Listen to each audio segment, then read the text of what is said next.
Hi అండి అందరికీ. అందరూ ఎలా ఉన్నారు? బాగున్నారా? మేమైతే చాలా బాగున్నాము. ఇవాళ అయితే మళ్ళీ పొలం దగ్గరికైతే వెళ్ళాము. అది కూడా ఈవినింగ్ టైంలో. నాలా మీకు ఎంతమందికి అలవాటు ఉందో చెప్పండి. ఈవినింగ్ 5, 5:30 అయింది అంటే నాకు మ్యాక్సిమం బయటికెళ్ళి ఎక్కడికైనా చూసేసి రావాలి, తిరగాలి అని అయితే అనిపిస్తది. ఆ అలవాటు ఎప్పుడొచ్చిందంటే లోహిత నా కడుపులో ఉన్నప్పుడైతే వచ్చిందండి. మార్నింగ్ నుంచి ఈవినింగ్ వరకు అయితే వర్క్ చేసేదాన్ని. ఆఫీస్ వర్కే. సాయంత్రం అయింది అంటే మా వారు రాగానే ఎక్కడికన్నా బయటికెళ్ళేసి కొంచెం ప్రశాంతంగా తిరిగి రావాలి అని చెప్పేసి అనిపిచ్చేది. సో, ప్రతిరోజైతే అలానే అయితే బయటికెళ్ళేసొచ్చేదాన్ని. మార్కెట్‌కని కాదు, పార్క్‌కని కాదు, ఎక్కడికొక్కడికైతే ఖచ్చితంగా వెళ్ళొచ్చేదాన్ని. అదే అలవాటైతే ఇప్పటికి కూడా కంటిన్యూ అవుతూనే ఉంది. కాకపోతే పొలం దగ్గరికి నడుచుకుంటూ రావాలి అంటే పక్కనైతే రోడ్డుంది. సో, పాపతో రావడానికి నాకు కొంచెం కష్టం. సో, రెగ్యులర్‌గా అయితే రాను. మా నాన్న ఎప్పుడైతే మాకు అవైలబుల్‌లో ఉంటాడో తీసుకెళ్ళడానికి ఆ రోజైతే వస్తాము. నిన్నైతే ఈవినింగ్ అయితే దమ్ము తొక్కడం అయితే కంప్లీట్‌గా అయిపోయింది. ఇంకైతే ఇంటికొచ్చాడు. లోహిత ఏడుస్తూ ఉంది పొలానికి తీసుకెళ్ళమని చెప్పేసి. సో, దొరికిందే ఛాన్స్ అని లోహిత వెళ్తుంటే నేను కూడా అయితే వెళ్ళానండి. లోహిత ట్రాక్టర్ ఎక్కి తన ఆనందం అంతా ఇంత కాదు. ప్రొఫెషనల్ డ్రైవర్స్ డ్రైవ్ చేసినట్లయితే అట్లనే నడుపుతుంది ట్రాక్టర్‌నైతే. ఒక్కొక్క దగ్గర ఒక్కొక్క స్టిల్స్ అయితే ఇచ్చిందండి. తలకి వాళ్ళ తాతయ్య టవల్ చుట్టుకున్నాడని చెప్పేసి తను కూడా అయితే చుట్టించుకుంది. ఎంత క్యూట్‌గా ఉందో కదా! నాట్లు నాటడం స్టార్ట్ చేశారు అంటే పొలంలో ఖచ్చితంగా ఇప్పటి నుంచి అయితే ఏదో పని ఉంటది అండి.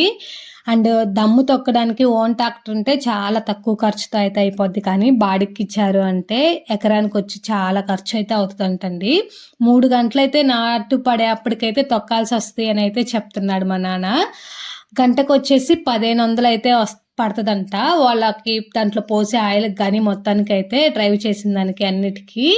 ఇది ఓన్ ట్రాక్టర్ కాబట్టి కొంచెం తక్కువలోనే అయిపోతదని అయితే చెప్తున్నాడు. ఇంకా దిగి రా అమ్మ అంటే అస్సలు ఒప్పుకోలేదు. మళ్ళీ టవల్ చూసారా ఏ స్టిల్‌లో అయితే కట్టించుకుందో. రౌడీ పిల్లకి అస్సలు భయం లేకుండా పోతుంది.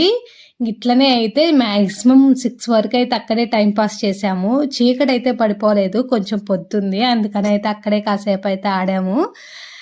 లోహిత ఇవి చెప్పులైతే నేను ట్రాక్టర్ మీద పెట్టాను. చెప్పులు ఆ ట్రాక్టర్ ముందుకు మూవ్ అవ్వగానే అయితే కింద పడిపోయాయి. సో, బురదలో దిగి మొత్తం అయితే తీసుకోవాల్సొచ్చింది. నేనైతే నడవాల్సొచ్చింది. చూసారా ఎంత ప్రశాంతంగా ఉందో వాతావరణం అంతా అక్కడైతే. దానికి తోడు పక్కన టెంపులే కదా! ఈవినింగ్ టైం కదా! అప్పుడప్పుడే కొన్ని పూజలైతే చేస్తున్నట్టున్నారు. కొన్ని కొన్ని మంత్రాలు మించుతూ చాలా ప్రశాంతంగా ఉంది. ఇంకా లోహిత అయితే అప్పటికైతే సాటిస్ఫై అయిపోయింది. వాళ్ళ తాతయ్యనైతే వదిలేసింది. గడ్డికాయకైతే యూరియా అయితే చల్లుతున్నాడు మా నాన్న. గడ్డి పెరగాలి అంటే ఖచ్చితంగా అయితే చల్లాల్సిందే. నార్మల్‌గా అయితే పెరగదండి. ఏయో పురుగు పుట్ట కొట్టేసి మొత్తం పాడైతే అయిపోతుంటది. మోటార్ కూడా అయితే ఆడుతా ఉంది. ఇంకా కరెంట్ అయితే పోలేదు. లోహిత అయితే ఇక్కడైతే టైం పాస్ అవుతుంది. అస్సలు పట్టుకొనివ్వట్లేదండి. కింద పడిద్దేమో అని నాకు భయమవుతుందిలే కానీ తనకైతే భయం లేదు. వదిలేయి, వదిలేయి అని అయితే గొడవ చేస్తుంది. చుట్టుపక్కల మాక్సిమం అందరివి అయితే నాట్లయితే నాటడం అయిపోయాయి. మాది మా పక్క పొలము అయితే 2 పెండింగ్‌లో ఉన్నాయి. మోస్ట్‌లీ అన్నీ అయితే అయిపోయాయి. లేదు అంటే కొంగలైతే బీభత్సంగా ఉండేవి. చూసేవాళ్ళు మీరు కూడా. అప్పుడప్పుడే నాట్లు పడక ముందు రోజు అట్లా దమ్ము తొక్కే టైంకైతే ఎన్ని కొంగలుంటాయో అండి. చాలా చూడ్డానికైతే చాలా అంటే చాలా బావుంటది. ఇంటికైతే రిటర్న్ అయిపోయాము. మేము కాళ్ళకి బొరుతుంది అని చెప్పేసి ఆ వాటర్‌లో అయితే క్లీన్ చేసుకున్నాము. లోహిత కూడా దిగి క్లీన్ చేయాలి అంట. కానీ అక్కడ దింపుతుంటే ఎట్లనో పైకైతే వచ్చింది. వాటర్ అయితే అస్సలు బాలేవండి. సో, చెప్పినా వినలేదు. కాకపోతే అక్కడ దింపుతుంటే భయమేసినట్లుంది. దిక్కుండా అయితే ఇంటికొచ్చేసింది. ట్యూస్‌డే ఈవినింగ్ అయితే మా డే అయితే ఇట్లా ప్రశాంతంగా అయితే ఎండ్ అయిపోయింది. నాలా మీకు కూడా ఈవినింగ్ టైంలో ఎవరెవరు బయటికెళ్ళాలి అనుకుంటారో అలాంటి వాళ్ళైతే కామెంట్ సెక్షన్‌లో కామెంట్ చేయండి. సరే మరి ఉంటాను. బాయ్ అందరికీ.